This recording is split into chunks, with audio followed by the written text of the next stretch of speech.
Dear students, आज के इस लेक्चर 7 में हम कैलकुलेशंस को डिस्कस करेंगे जो कि बेस करते हैं केमिकल इक्वेशन पे। तो सबसे पहले हम बैलेंस केमिकल इक्वेशन या जिसको कंप्लीट केमिकल इक्वेशन भी बोलते हैं, इसकी डेफिनेशन को देखते हैं। तो डियर स्टूडेंट, एक बैलेंस केमिकल इक्वेशन एक ऐसी इक्वेशन है जो हमें रिएक्टेंट्स और प्रोडक्ट्स के दरमियान में दो चीज़ें बताती है। एक जो चीज़ है हमारे पास वो है मोल रेशो, और सेकेंड जो चीज़ है वो है मैस रेशो। अब रिएक्टेंट्स और प्रोडक्ट्स किसको बोलते हैं, पहले हम इस चीज़ को समझ लेते हैं। डियर स्टूडेंट, ये हमारे पास एक बैलेंस केमिकल इक्वेशन है। इस बैलेंस केमिकल इक्वेशन में ये आप देख सकते हो एरो का साइन है। डियर स्टूडेंट, आपने हमेशा ये बात याद रखनी है कि एरो के लेफ्ट हैंड साइड पे जो आपके पास सब्सटेंसेस लिखे होते हैं वो आपस में रिएक्ट कर रहे होते हैं, तो इनको क्या बोलते हैं, रिएक्टेंट्स बोलते हैं। और एरो के राइट हैंड साइड पे जो चीज़ें मेंशन होती हैं वो दरअसल प्रोडक्ट होते हैं, क्योंकि वो न्यू चीज़ें होती हैं जो बन रही होती हैं। तो डियर स्टूडेंट, ये इक्वेशन हमारे पास एक बैलेंस केमिकल इक्वेशन है, क्योंकि इसमें एरो के राइट हैंड साइड पे और लेफ्ट हैंड साइड पे जितने भी एटम्स हैं वो ऑलरेडी बैलेंस्ड हैं। अच्छा, अब ये जो बैलेंस केमिकल इक्वेशन है ये हमें दो चीज़ें बताती है। एक तो आप देख सकते हो इस रो में आपको मोल्स दिखाए गए हैं। 1 mole of calcium carbonate react with 2 moles of HCl to give 1 mole of calcium chloride, 1 mole of water and 1 mole of carbon dioxide। इसी तरह से जो सेकेंड रो है इसमें आपको मैस दिखाया गया है। तो डियर स्टूडेंट, इसका मतलब है जो बैलेंस केमिकल इक्वेशन है इससे हमें दो इन्फॉर्मेशन मिलती है। एक तो रिएक्टेंट्स और प्रोडक्ट्स के दरमियान मोल रेशो क्या है इस चीज़ का पता चलता है, और दूसरा रिएक्टेंट्स और प्रोडक्ट्स के दरमियान मैस रेशो कितनी है इस चीज़ के बारे में भी हमें बैलेंस केमिकल इक्वेशन से ही पता चलता है। So dear student, with the help of this ratio we can find out the masses of the products from the given masses of reactant or masses of the reactants from the given masses of product। so dear student, इसका मतलब ये है कि अगर हमें reactants के masses का पता हो तो हम उससे product के masses को find कर सकते हैं, और अगर हमें product के masses का पता हो तो हम उससे reactants के masses को भी find कर सकते हैं। for example, the following equation tell us that 1 mole of calcium carbonate react with 2 moles of hydrochloric acid। So dear student, ये हमारे पास कैल्शियम कार्बोनेट का 1 मोल है, ये रिएक्ट कर रहा है हाइड्रोक्लोरिक एसिड HCl के 2 मोल्स के साथ। तो इससे क्या बनेगा, 1 मोल ऑफ कैल्शियम क्लोराइड बनेगा। So to produce 1 mole of calcium chloride and 1 mole of water, ये देखें वाटर का 1 मोल बन रहा है, and 1 mole of carbon dioxide, ये हमारे पास कार्बन डाइऑक्साइड का 1 मोल बन रहा है। इसी तरह से डियर स्टूडेंट, ये तो है हमारे पास मोल रेशो। हम मैस रेशो को भी डिस्कस कर सकते हैं।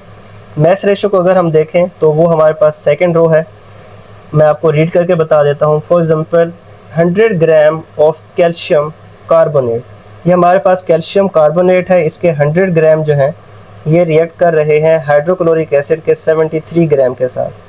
डियर स्टूडेंट, HCl में देखें तो क्लोरीन का मैस 35.5 है, तो 2 क्लोरीन का मैस कितना होगा हमारे पास, 2 से मल्टीप्लाई करें 71, और 2 हाइड्रोजन है तो +2 कर दें तो 73 आएगा। So 100 gram of calcium carbonate reacts with 73 gram of hydrochloric acid to produce 111 gram of calcium chloride. तो कैल्शियम क्लोराइड के 111 ग्राम बनेंगे, और जो वाटर है हमारे पास ये कितना ग्राम प्रोड्यूस होगा, 18 ग्राम, और जो हमारे पास कार्बन डाइऑक्साइड है ये कितना प्रोड्यूस होगा, 44 ग्राम।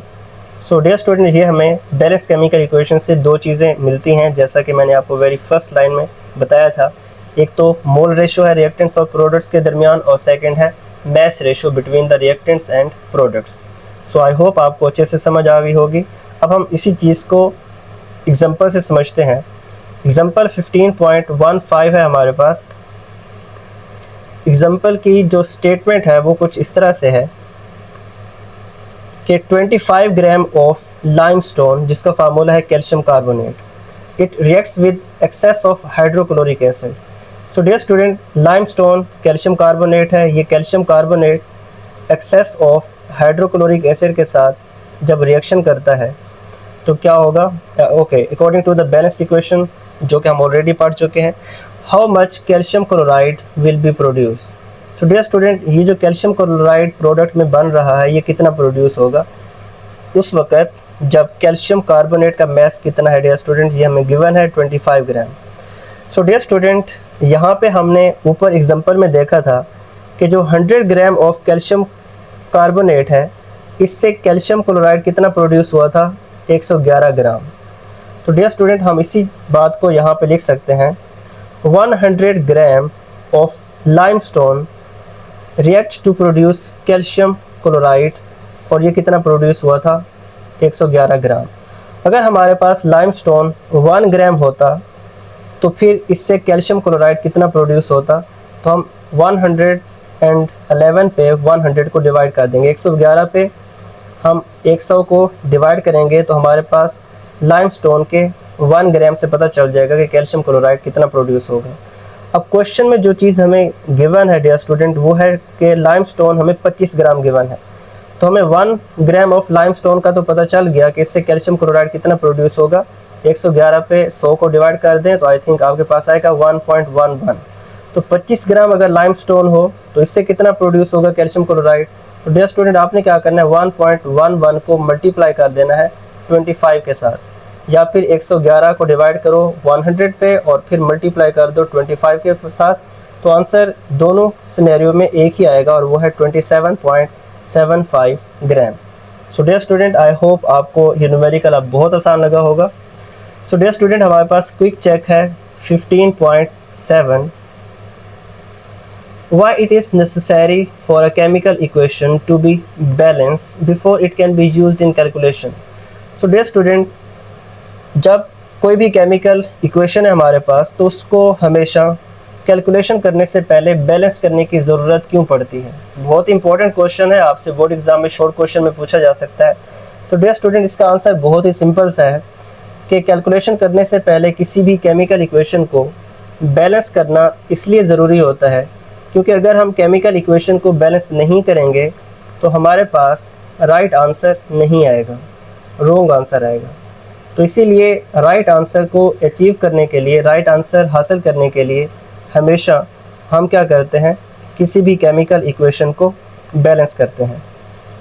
So dear student, I hope आपको बहुत अच्छे से समझ आ गई होगी क्विक चेक की भी और इस टॉपिक की भी और एग्जाम्पल की भी। अगर आपको ये वीडियो हेल्पफुल लगी है तो प्लीज़ आप हमारे इस वीडियो को लाइक करें, अपने दोस्तों के साथ शेयर करें। अगर हमारे चैनल पे आप न्यू आए हैं तो प्लीज़ आप इसको सब्सक्राइब कर लें ताकि अपकमिंग जितने भी लेक्चर्स हैं वो आपको टाइमली मिल सकें।